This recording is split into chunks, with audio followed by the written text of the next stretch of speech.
Bonsoir et bienvenue dans l'église des révélations. Une fois de plus, je suis parmi vous et je me réjouis, je suis heureux de voir que vous venez apprendre le véritable évangile, l'évangile de notre Père éternel. Les nouvelles révélations que le Père éternel nous donne dans cette année de 2025.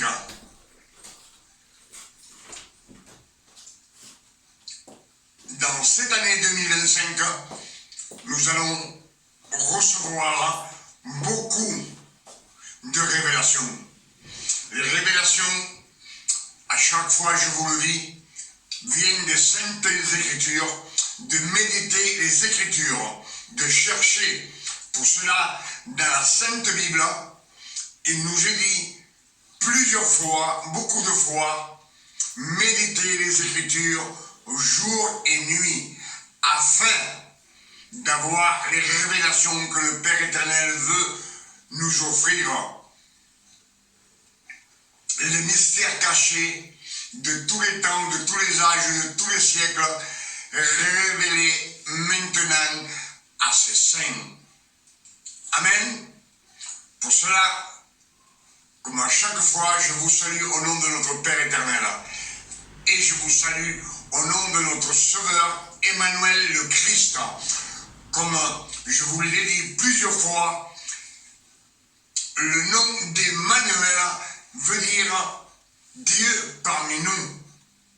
C'est le vrai nom du Christ. Emmanuel, le Christ. Amen. Ce n'est pas Jésus, ce n'est pas le Fils de Dieu, ce n'est pas dans les Écritures. Dans les Écritures, ils ne nous disent pas cela. Pour cela, ce soir, je vous demande d'écouter attentivement.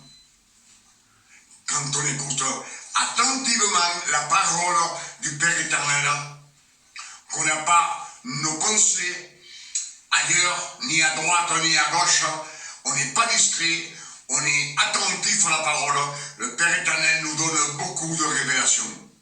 C'est pour cela que ce soir, nous allons méditer comment marcher dans la vérité. Comment marcher dans la vérité pour avoir la vie éternelle. Parce qu'il n'y a que là, dans la vérité, qu'on a la vie éternelle.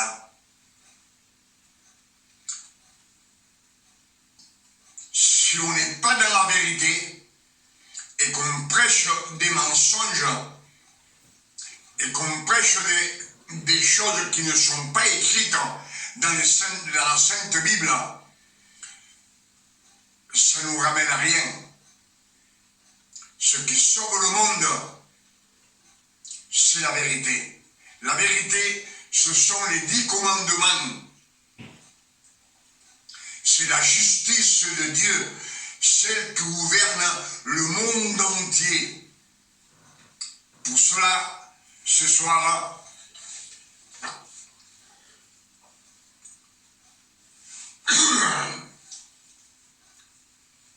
en prêchant les révélations que l'Esprit nous donne,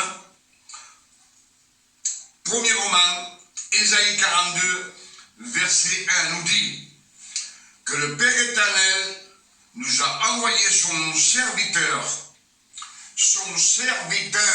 pas son fils, pas Jésus. On a déjà discuté que ce sont des noms latins. Mais Emmanuel, Dieu parmi nous, Emmanuel est le Christ, cela nous dit Dieu parmi nous. La parole et l'Esprit Saint, c'est Dieu. Ce sont trois en un. Dieu, la parole et le Saint-Esprit. c'est le Père éternel. Ésaïe 7, verset 14 nous dit que la Vierge aura un fils et on lui donnera le nom d'Emmanuel, Dieu parmi nous, et qu'il annoncera la justice de Dieu au monde entier. La justice de Dieu, c'est la vérité. C'est les 10 commandements. Les 10 commandements gouvernent toutes les nations du monde, même les nations incrédules. Pour cela, je vous dis, dans les Écritures, c'est Ésaïe 42, verset 1 nous dit que le Père éternel nous a envoyé son serviteur, son ouvrier. Pas Jésus, pas son fils, son ouvrier, mais Emmanuel, le Christ. Cela nous dit Dieu parmi nous. Et Ésaïe 42, verset 1 nous dit, et lui, il annoncera la vérité, la justice de Dieu au monde entier. Amen. Le nom de Dieu soit béni et glorifié ce soir.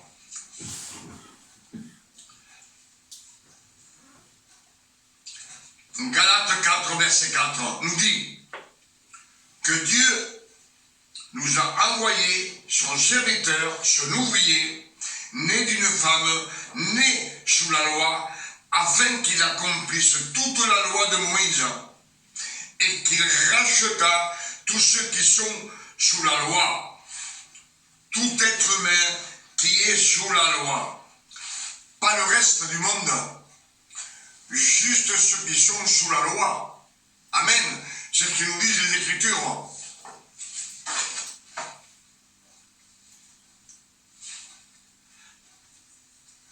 Matthieu 20, verset 28 nous dit, ainsi est venu le Christ, le serviteur, non pour être servi, mais pour nous servir. Il est venu pour nous servir à nous, pas pour être servi. C'est ce que nous dit Matthieu 20, verset 28. Ainsi est venu le Christ, le serviteur, non pour être servi, mais pour servir et donner sa vie comme une rançon pour beaucoup. Pour beaucoup, donc, pas pour tout le monde, seulement pour ceux qui sont sous la loi. Toute personne qui est sous la loi, le Christ est mort sur la croix pour les racheter de la loi.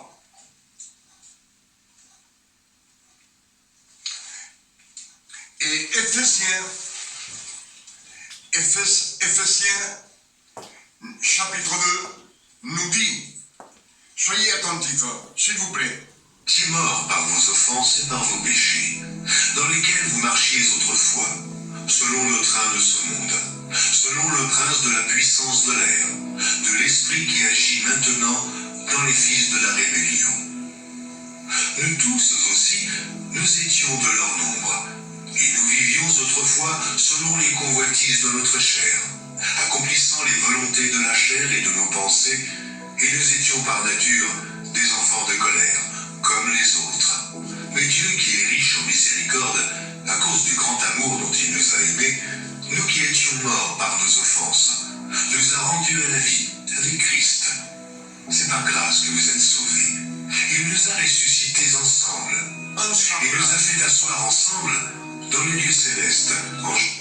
Il nous a ressuscités ensemble et il nous a assis ensemble dans les cieux célestes. Ce sont les Écritures. C'est pour cela que Christ est venu sur la terre pour racheter tous ceux qui sont sous la loi. Pas le reste du monde, pas les pécheurs. Jésus-Christ, afin de montrer dans les siècles à venir l'infinie richesse de sa grâce, par sa bonté envers nous, en Jésus-Christ. Car c'est par la grâce que vous êtes sauvés. sauvés par le moyen de la foi. Et cela ne vient pas de vous, c'est le don de Dieu. C'est le don de Ce Dieu. n'est point par les... Amen. Cela ne vient pas de nous. C'est le don de Dieu. Car c'est par la grâce que vous êtes sauvés, par le moyen de la foi.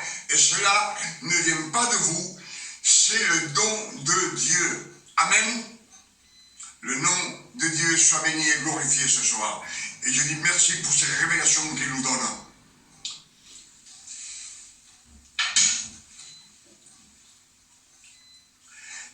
Ephésiens 4, verset 5 nous dit, il y a un seul Dieu, une seule foi et un seul baptême. Un seul baptême. Celui de l'eau de la parole. Le baptême de l'eau de la parole. Pas celui que baptisait Jean le Baptiste dans le Jourdain. Dans le Jourdain, c'était la loi. Dans la grâce, il y a un seul baptême, il y a un seul Dieu, un seul baptême, une seule foi, un seul baptême, c'est le baptême de l'eau de la parole. Quand on médite les Écritures, qu'on boit la parole, on boit l'eau de la parole, l'eau de la vie. Et quand on la prêche, on donne la vie à ceux qui l'entendent. Je pense que c'est clair.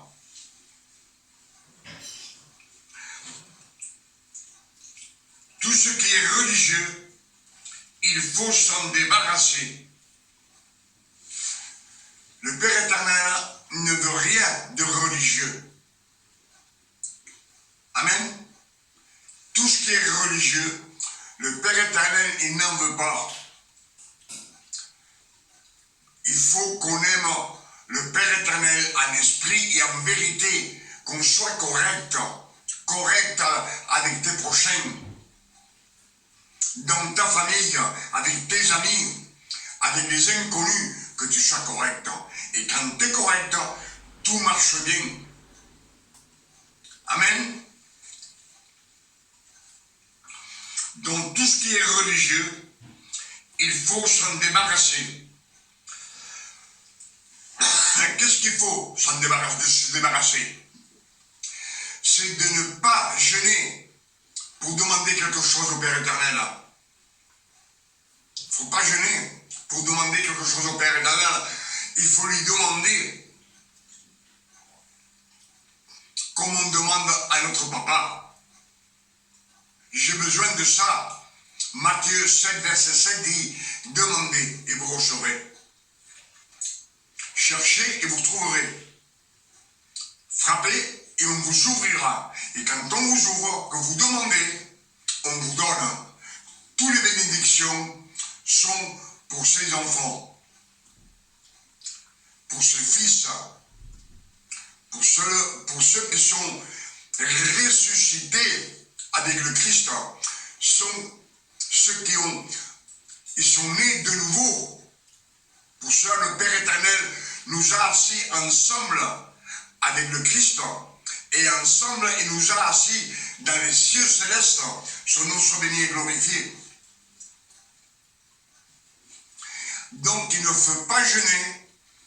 Ça ne sert à rien de jeûner pour demander quelque chose au Père éternel.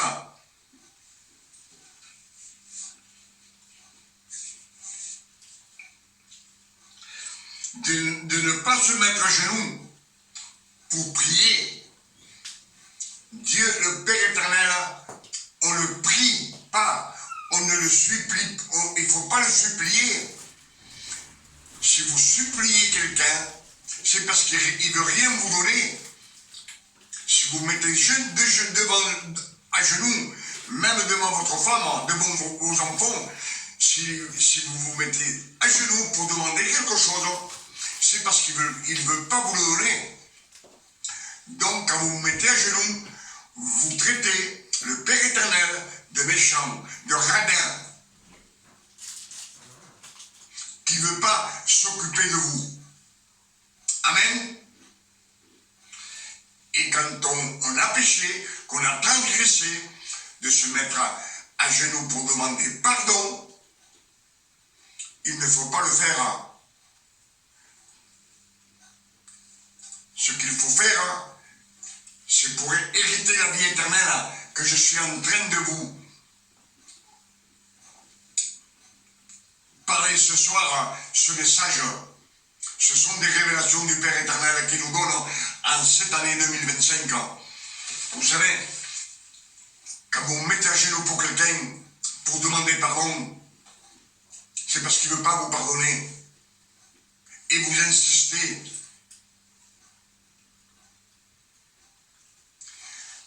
Ça, c'était dans la loi.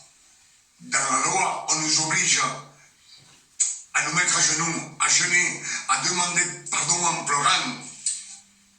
Quand on demande quelque chose au Père éternel, il fallait jeûner 2, 3 jours, 1 semaine, 15 jours.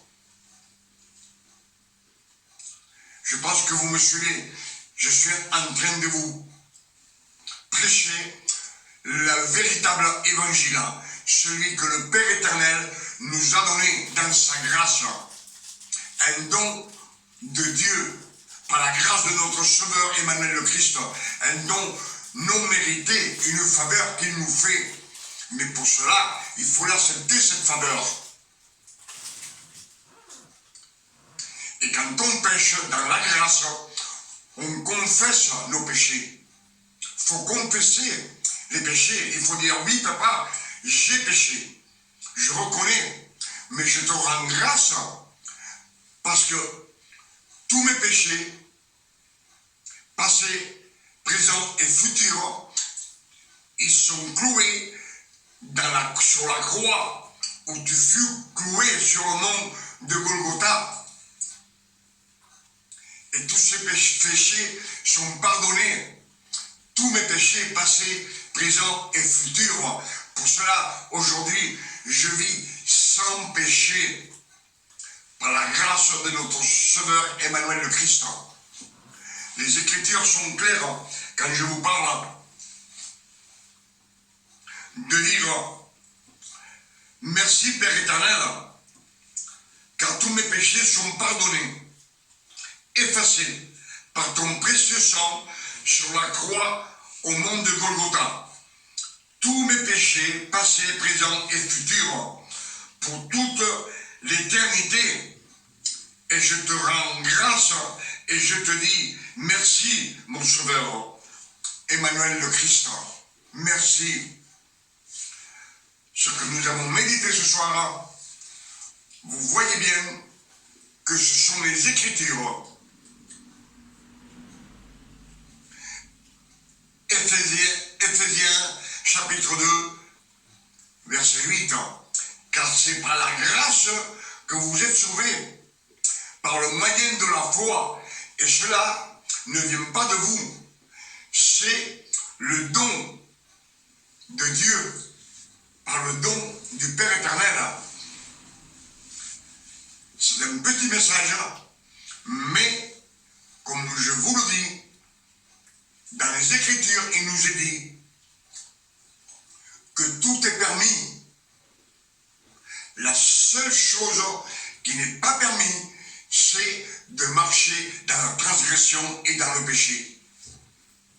Dans le jardin d'Éden, le Père éternel dit à Adam, tu peux manger de tous les fruits, de tous les arbres du jardin, mais de l'arbre qui est au milieu, de ce fruit tu ne mangeras pas, car le jour où tu en mangeras, tu mourras. C'est la sentence, le péché. Le péché nous conduit à la mort.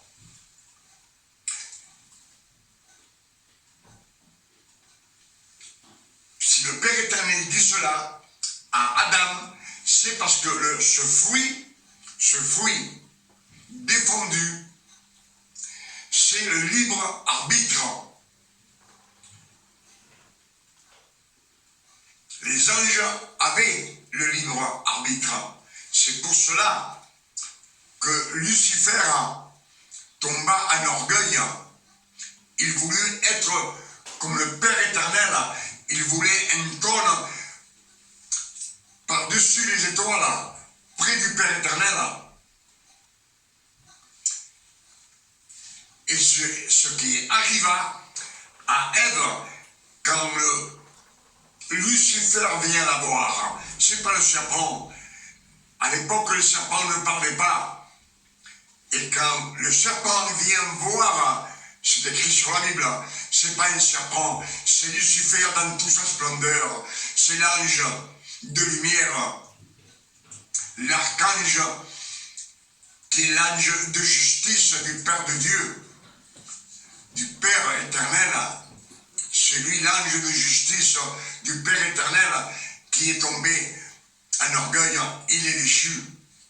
Mais quand il vient voir Ève, il vient dans toute sa splendeur. Pour cela, Ève parle avec l'ange Lucifer tranquillement. Elle parle tranquillement. On sait que les animaux n'ont jamais parlé. Et Ève, dans le jardin d'Éden, était dans la sainteté de Dieu. Elle était couverte de la sainteté de Dieu. Elle connaissait le bien, pas le mal. Le mal, elle l'ignorait. Mais elle ne s'est pas étonnée non plus qu'un serpent. Non, c'est pas vrai. Les Écritures, soit les Romains, les Latins l'ont changé, ou alors c'est la traduction que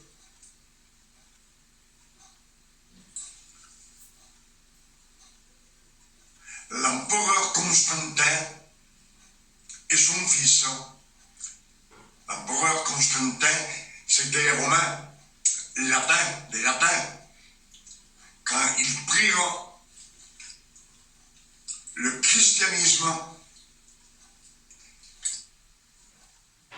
ils le prirent pour sa nation, question business, et ils changèrent toutes les Écritures et ils ont mis tout ce qu'ils ont voulu pour nous enduire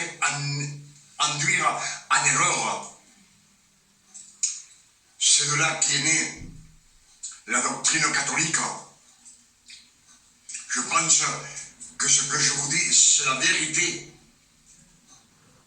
Quand on cherche, on arrive à trouver des vérités que le Père éternel nous donne, le pourquoi.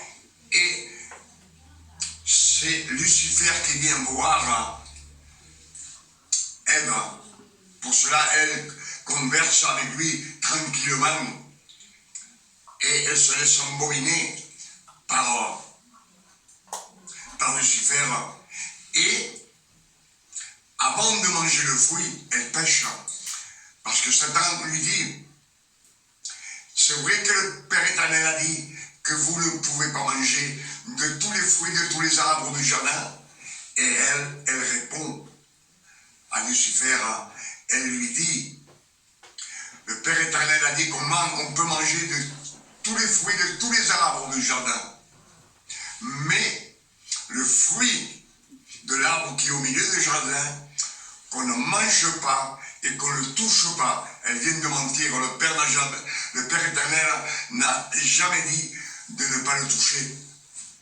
Et comme elle a menti, quand elle mange du fruit, elle donne à son mari, leurs yeux s'ouvrent. Elles s'ouvrent pourquoi? Parce qu'ils ont péché déjà. Elles ont péché et la sainteté de Dieu est partie de leur corps. Amen. Alors ce qu'il ne faut pas faire, c'est d'être religieux pour hériter la vie éternelle. C'est d'être correct avec vous-même, être correct avec les voisins, avec vos enfants, avec votre femme, avec les incrédules qui sont dans le monde. Il faut être correct avec eux. et vous marcherez dans la vérité. La vérité, c'est la justice du Père éternel. Pour cela, il nous a envoyé Emmanuel le Christ, afin, comme dit Ésaïe 42, verset 1, je vous ai envoyé mon serviteur, en qui j'ai mis mon esprit. Le Saint-Esprit, c'est Dieu. Mon élu, il l'a choisi. Cet homme qui doit naître. Ésaïe, c'est 700 ans avant la naissance du Christ. Mais cet homme qui doit naître, le Père éternel l'a déjà choisi. Un homme de chair et de sang comme vous et moi. Mais il a mis, il dit que la parole a été fait chair. Le Père éternel, la parole, il l'a fait chair. C'est Emmanuel le Christ, Dieu parmi nous. Il a la parole. C'est Dieu parmi nous. Et il nous dit que lui, il annoncera la vérité, la justice de Dieu au monde entier. Qu'est-ce qui est annoncé au monde entier? Ce sont les 10 commandements. Comme je vous ai dit toujours, le monde entier est gouverné avec les 10 commandements. Dans toutes les nations qu'il y a dans ce monde, même s'ils ne croient pas en Dieu, dans les nations où on vit, on est gouverné par les 10 commandements. Si tu voles, on te met en prison. Si tu tues, on te met en prison. Dans d'autres nations, on te condamne à mort. Si on fait des transgressions dans cette nation, qu'on ne suit pas la loi, ils nous mènent devant les tribunaux, ils nous sanctionnent avec des amendes, ils nous font payer, toujours pour eux. Amen. Avec ces vérités que nous avons, que le Père éternel nous a données ce soir, en cette année 2025, je dis merci, Père éternel. Merci, Papa. Merci pour toutes ces révélations que tu nous donnes en cette année 2025, afin qu'on puisse les prêcher au monde entier et que le monde entier, nous puissions marcher dans la lumière du Christ, d'Emmanuel le Christ. C'est la seule vérité. La vérité, il n'y a que ça qui compte. Même entre vous et votre famille, c'est qu'il n'y a que la vérité qui compte. Quand on marche mal, on marche, après on est fâchés ensemble. Bah, vous le savez comme moi.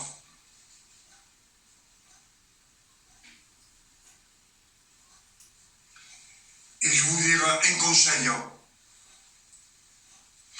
Ne pointez pas du doigt un tel et un tel et un tel, ce qu'il a fait, ce qu'il n'a pas fait, ce que vous ou combien vous êtes en train de prêcher pour le diable. Quand on vous dit qu'il y a quelqu'un qui a fait du mal dans ce monde par rapport à nous-mêmes, dites que Dieu la bénisse. Et vous ne critiquez pas. Quand on critique une personne, une femme, un enfant, n'importe qui, on le critique, on prêche pour le diable. Ça, je tenais à vous le dire. Je ne sais pas si je vous l'ai dit hier en espagnol aussi. On prêche pour le diable.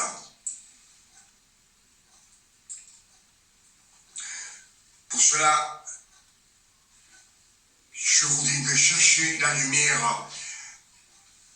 Jean 8, verset 12 nous dit, Christ nous dit, je suis la lumière du monde, celui qui me suit ne marchera jamais dans les ténèbres, mais il aura la lumière de la vie.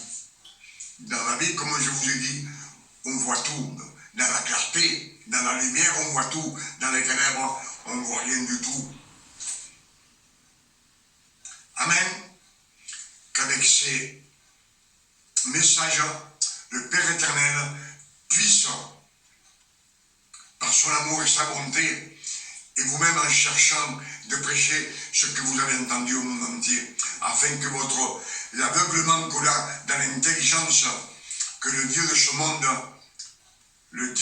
c'est Satan, et il nous dit, celui que son évangile est voilé, il est voilé pour celui qui périt, pour les incrédules, car le Dieu de ce siècle a aveuglé l'intelligence du monde entier, afin qu'on ne voit pas briller la splendeur de l'évangile. La splendeur de l'évangile, vous savez que tout le monde sait lire, mais il faut méditer les Écritures, il faut méditer, le Père éternel le conseille beaucoup de fois dans les Saintes Écritures, afin d'avoir des révélations. Si on ne médite pas, les incrédules, ils sont incrédules parce qu'ils manquent de connaissance des Écritures. Si eux aussi auraient l'envie de dire, je vais méditer les Écritures, je vais les lire pour m'approcher plus du Père éternel, et m'approcher encore plus et connaître ce qu'il veut de moi, je ne serai plus incrédule.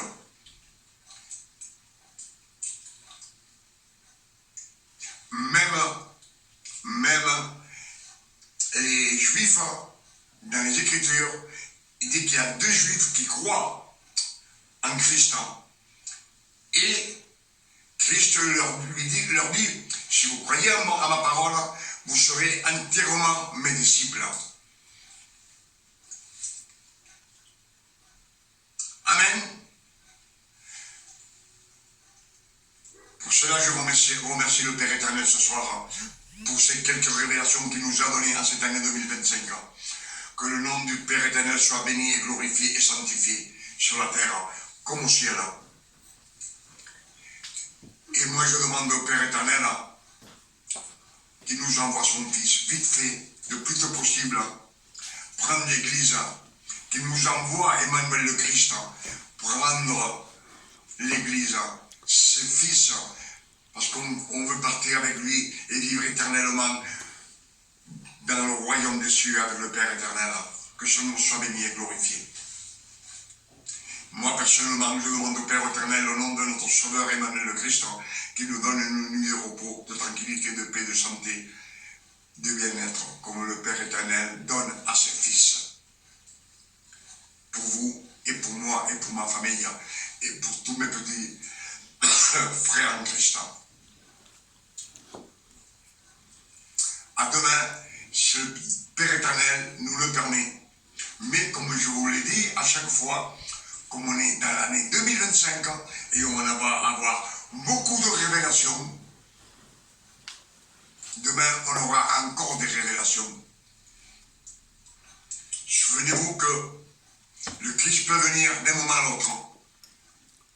Chaque fois qu'il a fait, le Père éternel a fait quelque chose de grand pour le peuple, c'est pour la Pâque. Et la Pâque est bientôt. On n'est pas loin. Vous savez que le mois 5, c'est le mois de mai.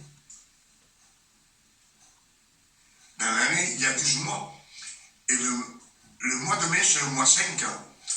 Le mois 5, le mois de la bonté, de la générosité, de l'amour de Dieu, de sa sainteté, de sa miséricorde pour ses enfants.